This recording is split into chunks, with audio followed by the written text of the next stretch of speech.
Classical Music Happy Hour is supported by Viking, committed to exploring the world in comfort, offering destination-focused small ship experiences on all 7 continents with a shore excursion included in every port and programs designed for cultural enrichment. And every Viking voyage is all-inclusive, with no children and no casinos.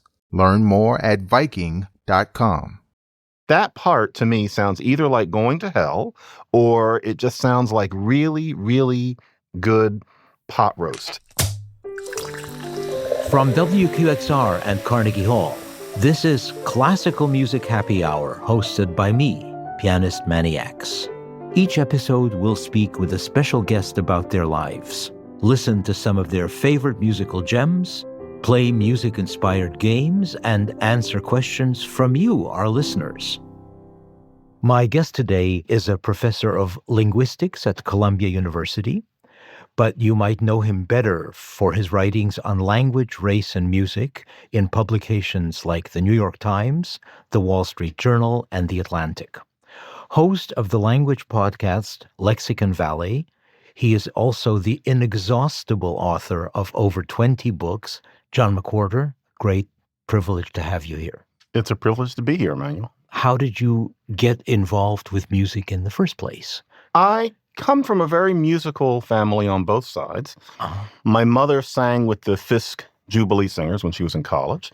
And my father he had a gift. Well, we had a piano from when I was very young, and he could mess around on it. He could do boogie-woogie and some pop things. And for reasons he never completely explained, around the house, I will never know why, there was a cello, just because. And I'd ask why as I got a little older, and I wouldn't get a real answer. There were several harmonicas, in different keys.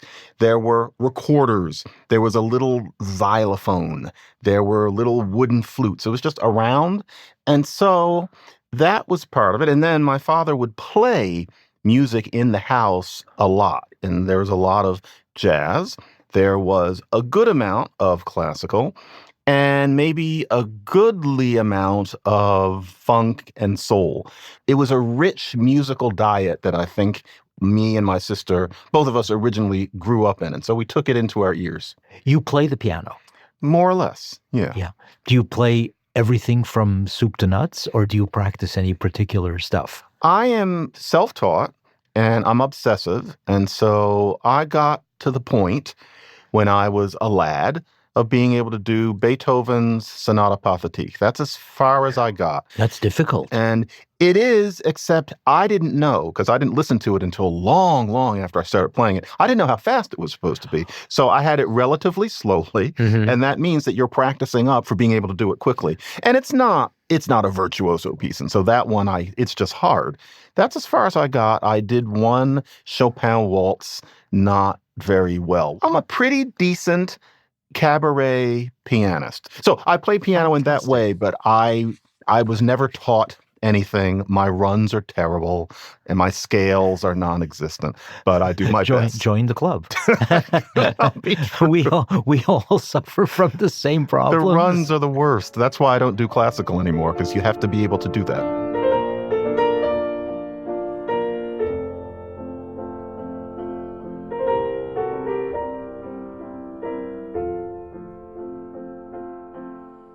I know that you love Broadway musicals, and I'm just wondering why that particular area attracts you maybe a little more than others.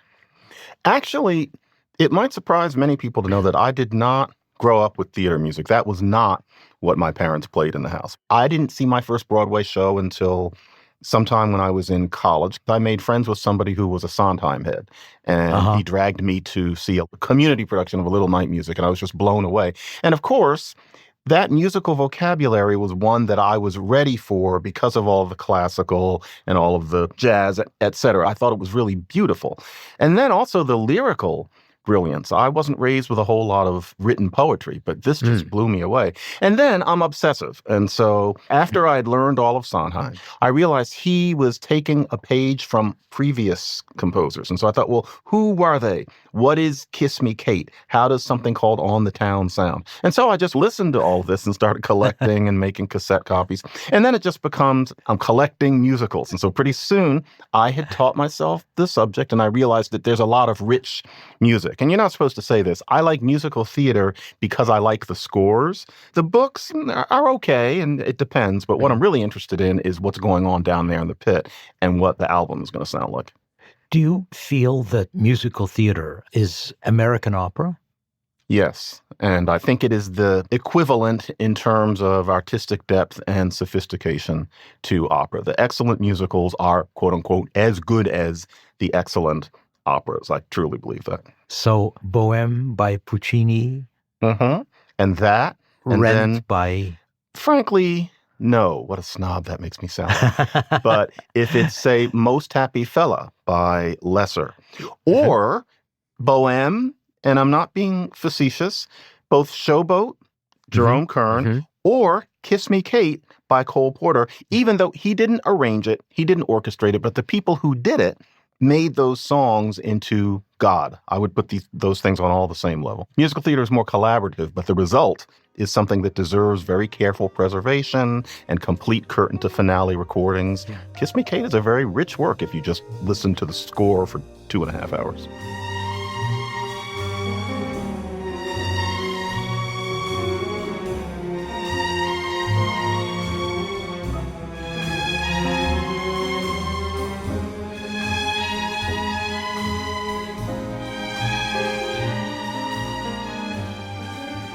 John, I'm hoping you can help me answer some questions about classical music from our WQXR listeners. We've invited them to submit their queries, and we're going to do our best to answer them. And if we can't, we'll make something up. That works for me. So here's a question I really wanted to ask. A listener writes, why do we call classical music classical? Oh, you've stumped him. This Emanuel, is great. I don't know the etymological reason for that. As in, there is the classical period, but then we're also going to call Hindemith classical music. Right. So the classical period being Mozart, Haydn, Beethoven chiefly, but I'm talking about classical music as opposed to other music. Okay, the next thing is, when did people start calling Mozart classical music? And I don't know. Classical, of course, is a synonym for us for what used to be called highbrow or, oddly enough, long hair music, as in a kind of music that probably takes some practice to listen to and that many people only pretend to like. When Beethoven started being called classical music instead of just music, I genuinely don't know. I'd like to look that up myself. Do you feel that when we say classical music, that there's a kind of automatic and an unfortunate segregation for people that may be open to listening to Beethoven, Schoenberg, Shostakovich, Chopin? I honestly think, and I don't think there's anything wrong with this, that the music that we call classical is a kind that one probably needs a little bit of instruction to be able to, I'm not going to use the word appreciate, but to enjoy. Music that is based primarily on, easy melody, basic harmonies, and often a lot of rhythm and kind of raw, authentic vocal emotion. That's easy. That's what all human beings can love and should. But then there's this thing where you've got the layered instrumentation, you've got the extended format, you can't dance to it. That is something where, just like with quote unquote high art, you need a little help. And for me, that's true of, that can be Palestrina, but then that is also Hindemith, that is Boulez, and that's a lot of music being written now. My sense of it is the challenge that is worth tackling. That's classical music. I would say it maybe slightly differently in that I feel it's a little bit like football. I'm a big football fan. And I think you can watch a football game and enjoy aspects of it, but the more you know, the more you appreciate and the more you enjoy. So I think you can start from nothing and enjoy it anyway. Yeah. But, I don't feel that you need a priori information before you take it in. But that's just my feeling. I think especially pieces with energy, like, let's say, parts of The Rite of Spring of Stravinsky. It's a good example, yeah. Yeah, I think anybody would kind of go crazy for that. And of course, as you get to know the thing more, you will like it more and you'll get more layers of it. Sure. That's a good analogy. I would say that very few people would listen to the opening of a symphony and be put off. It's pretty, it's stirring. The question for me is, how will I keep them from being bored? Are you going to like it in 8 minutes? And then you need to know a little more. Yeah. Football is a good example because to me, because I'm not a sports person at all, football is opaque. Like I've never quite understood what the downs were, where are they running, why. And I could be instructed, and I'm sure I could be as excited watching a game as everybody else, but just nobody ever tells me. Well, we'll take care of that. Teach me what a down is. By the time the next Super Bowl comes around, you'll be an expert.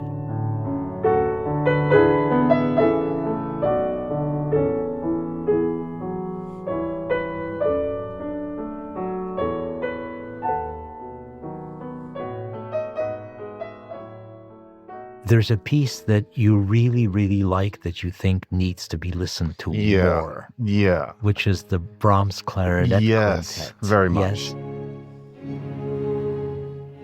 I associate it with something which is completely random. I played cello a lot when I was a kid. My mother kind of made me play cello. And I was actually, if I may, I was very good at it. I never really liked it because I didn't like the physical feeling. I didn't like the finger calluses. I didn't like how much time you had to spend up on the A string because that wasn't as pretty as the lower strings. So I let it go as soon as I could and kind of kept teaching myself piano. But I played this piece in college and it's hard. It was very gloomy. And this piece is the quintessence of autumn, and this was in the autumn. The fun part about it is that it starts out in, D major? The little prelude part.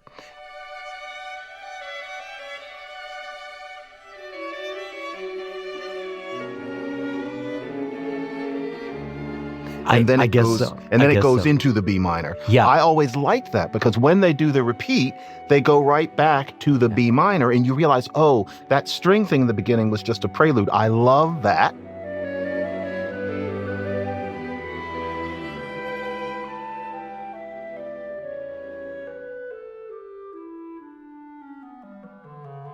And then just listening to the viola and the cello working together near the beginning.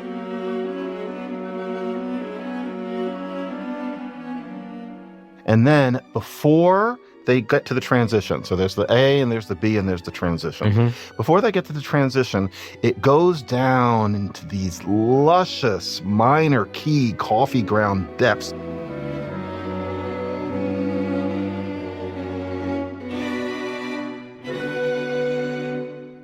That part to me sounds either like going to hell or it just sounds like really, really good pot roast. And then you come out into the B section and they're in a canoe on the water.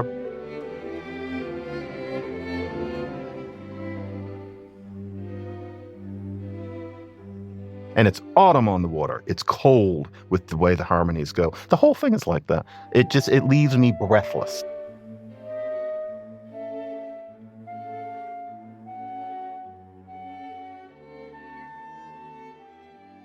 People do say that music is an international language. Do you feel that's true, first of all? No. I feel that all humans can be made to appreciate a wide variety of musics.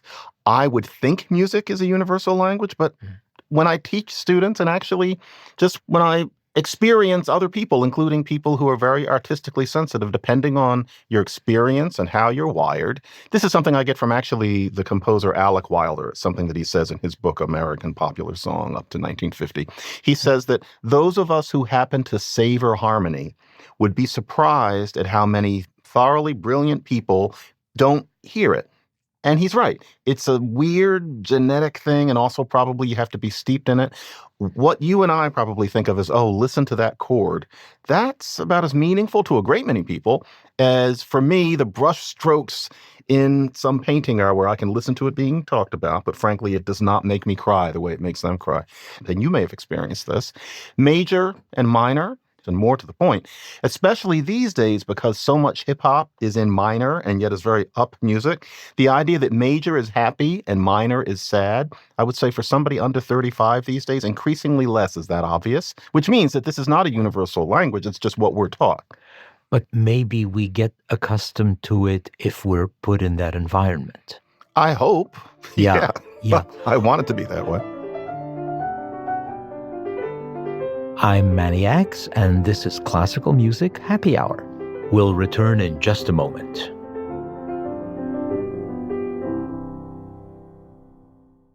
Classical Music Happy Hour is supported by Viking, committed to exploring the world in comfort. For over 25 years, Viking has been connecting the thinking person with the world. First on the great rivers, then on all 5 oceans, now on all 7 continents. Whether you choose to journey through the heart of Europe on an elegant Viking longship, explore the ancient cities of the Mediterranean on a small ocean ship, or venture to the white shores of Antarctica on a purpose-built expedition ship, you will always experience thoughtful service, destination-focused dining, and cultural enrichment on board and on shore. And every Viking voyage is all-inclusive, with no children and no casinos.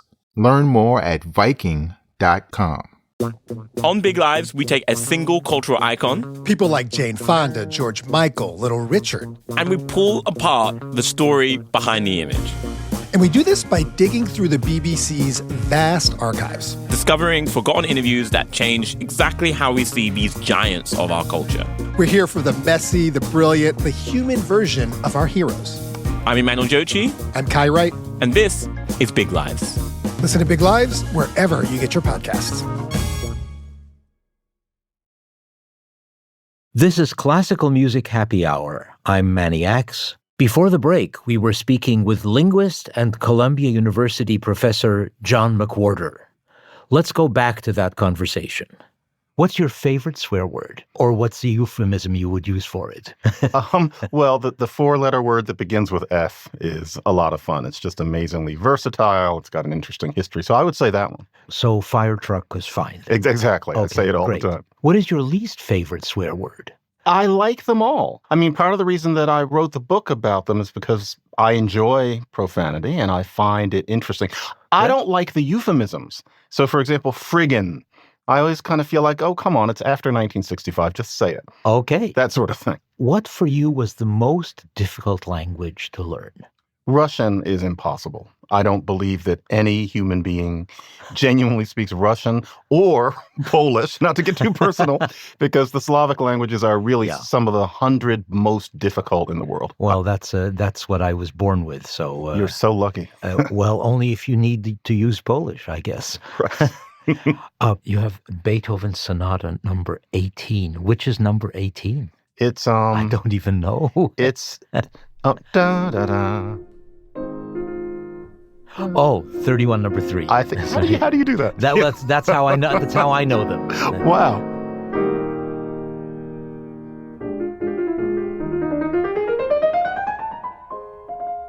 Yeah, I know them with my own little. I don't know them by the number. I just know them by the opus and thing. That was good. Wow, that was amazing. But yeah, I don't think anybody cares about this one. There are deeper Beethoven sonatas, and I get them completely. But this one has always had a special place in my heart, especially the first movement. I think it's called very often the Hunt, and I think probably because the last movement has these little horn calls.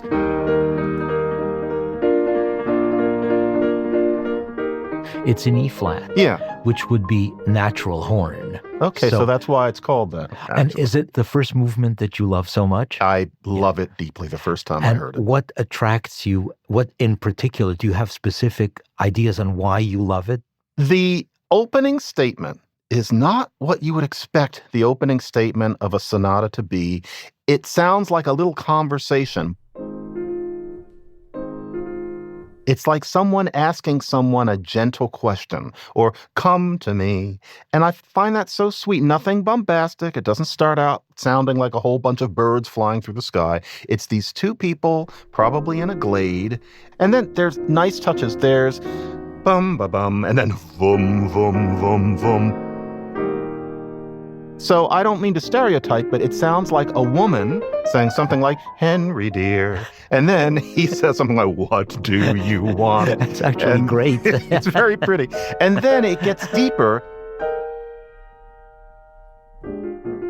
And so it's soprano, alto, and then vum, vum, vum, vum. I love pedal point when you've got the bum, bum, bum, bum, bum, bum, bum. That to me always sounds timeless. It's like somebody reflecting on their life. It's unchanging on the bottom and changing on the top. Whenever there's a pedal point, I'm transported. And then in this, he has a descending chord where it's boom, boom, boom, and that's in E flat. And then you have a chord that has a D in it for a second. And so there's this beautiful kind of slight dissonance there. All of that is just on that first page. And the first time I encountered it, I thought, this is my sonata. It's a little piece of drama, and it just never quits.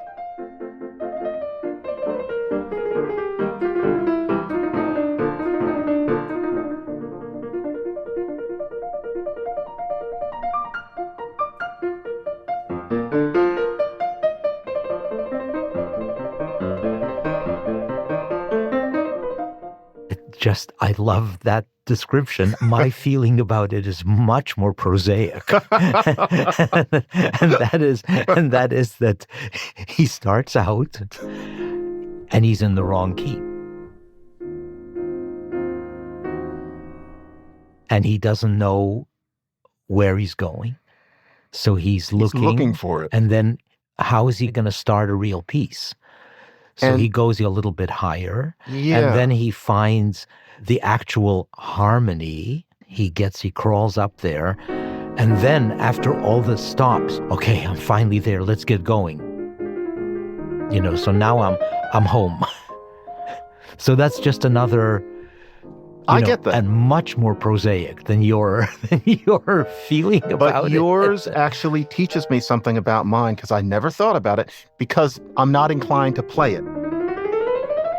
So one of the nice things is here we are making up totally different stories to the same music, which is nice. Because I like it. Because if we had words, like if it said chicken salad, that's what you'd think. And you'd be hemmed in, right? Yeah. But I can listen to that first movement especially, all of it, but that first movement to me is just joy.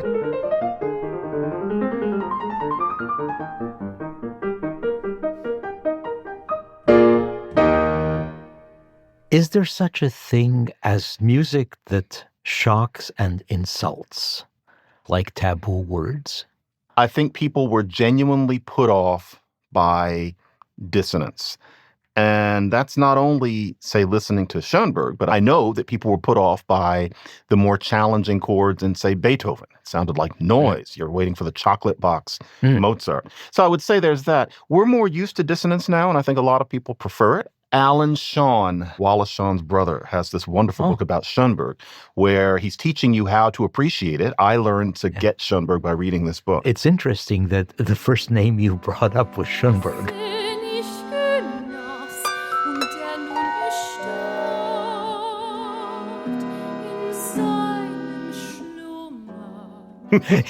Because I happen to be a great Schoenberg fan. I get it. And have played a lot of the music.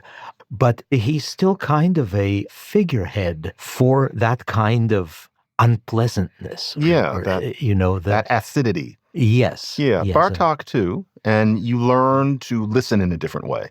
Yeah. But very, very rarely do you mention Bartók, or nobody mentions Boulez. and frankly, they should in this vein. That's yes. right. Yeah. Schoenberg is a real leader in this. And partly, I think, because of his personality. And although apparently he was very nice in real life, but how pushy he was. He was certainly a wonderful tennis player. That's what I hear. He played tennis with Gershwin. Exactly. Yeah. Exactly. Apparently he was a warm father, but the music is quite a challenge. It's a worthy challenge.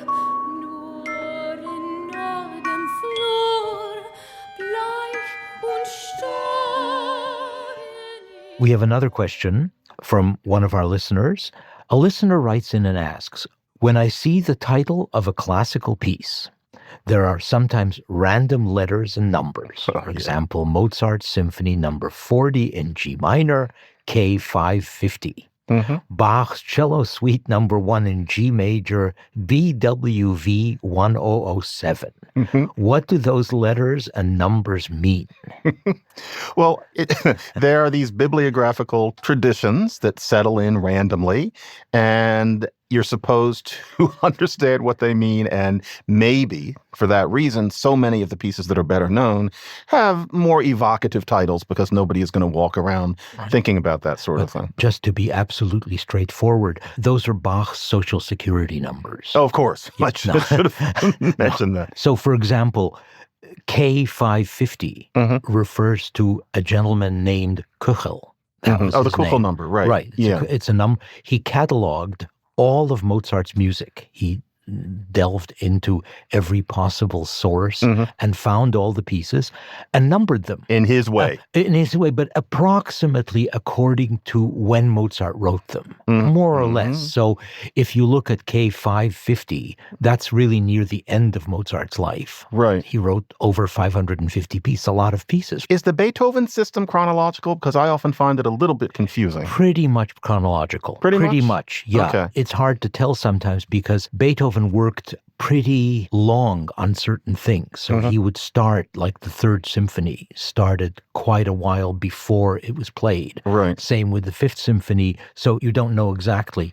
This is why it's sometimes a little off. Yeah, but the Bach BWV is, I actually can say that, is the Bach Werke Verzeichnis. Oh, okay. Which is the Bach catalog of works. Right. And it's 1007. So the guy worked like a dog. Yeah. And there's a lot. There's a lot. There's a lot. When he was engaged in Leipzig for the St. Thomas Church, I think he basically wrote a cantata every Sunday. And there's what cantatas? Yeah, and there's 360 of them or something. It's unbelievable. So that's what the numbers are for. And most composers that we know have someone who cataloged them and it's named after them, or what they call opus numbers. So if you have the composer himself, Beethoven very much so, would write down, this is my work number 27. There are 2 sonatas in it, number 1 and number 2. Right. And I'm dedicating them to Prince so-and-so. Right. So that's what the catalogs And opus means work. Right. Opus means work, number means number. And and 1 means 1. Those labels are part of what makes the music seem a little forbidding to many people. I think. And it absolutely shouldn't. It's like it's Dewey Decimal System. Yeah, it's it's nothing more than that. It doesn't mean that it's not good music. Yeah, or bad. Either way.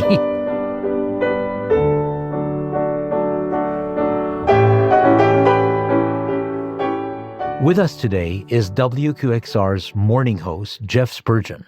He's going to tell us about the game we'll play right now. Everyone's had a bad review at one point or another, including famous composers. We're going to read a bad review of a piece by a famous composer, and we'll see if we can identify who wrote it. Here's the first review. I've been to the theater a few times and heard Wagner's Walküre.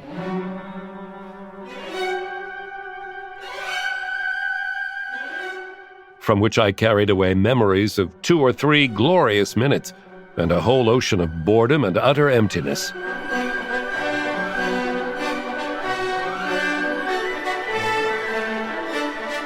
Is it Richard Strauss, Piotr Ilyich Tchaikovsky, or Edward I. Koch? I can't imagine either Strauss or Tchaikovsky saying that in that way. That sounds like something Ed Koch would have said. Oh, I think it's Tchaikovsky. Really? That's my opinion. Yeah, I don't know what the answer is. Actually phrasing it as a whole ocean of boredom and utter empty, Koch wouldn't have said that. You're right. So let's make it Tchaikovsky, because Strauss definitely wouldn't have said it. Let's go with Tchaikovsky. Tchaikovsky, yeah. The answer is Tchaikovsky. Okay. Good catch. Not a great fan of Wagner's operatic run times. Number 2. Listening to the Fifth Symphony of Ralph Vaughan Williams is like staring at a cow for 45 minutes.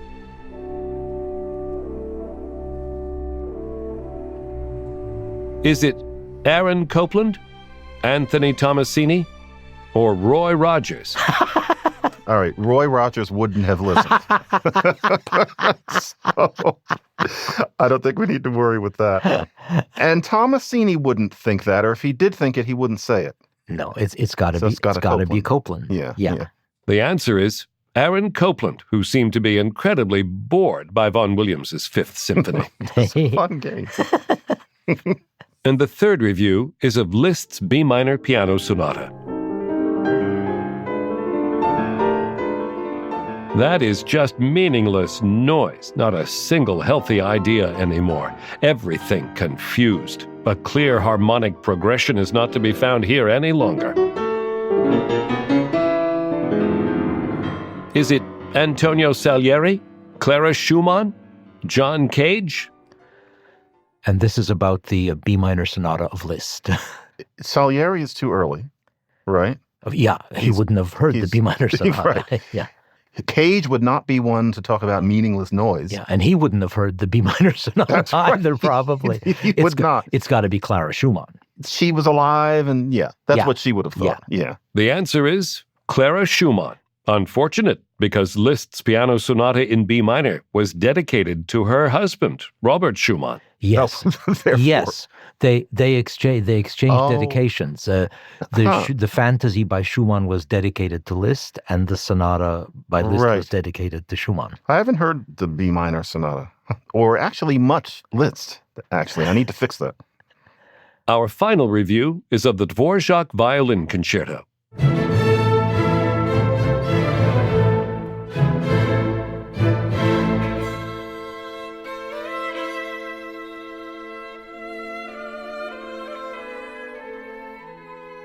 Although the work proves that you know the violin well, certain details make it clear that you have not played it yourself for some time.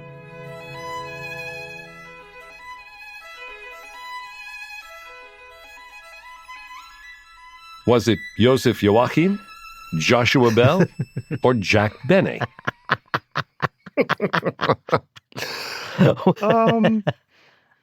I'd love it. I would so love it if it were Jack Benny. If there was a recording.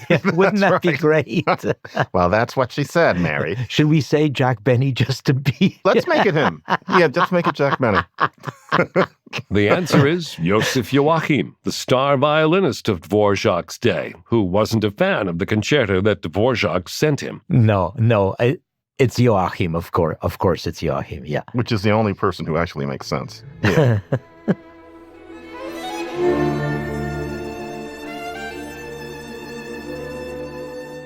That's all for our game today. Thank you, John and Manny, for playing.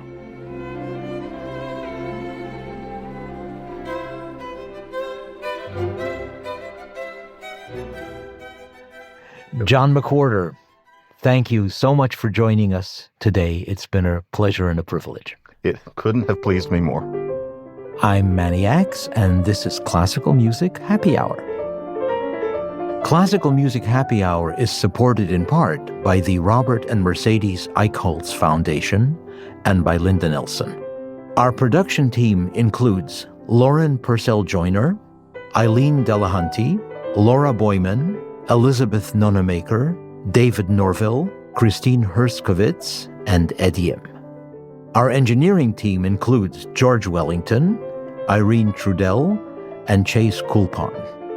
Classical Music Happy Hour is produced by WQXR in partnership with Carnegie Hall.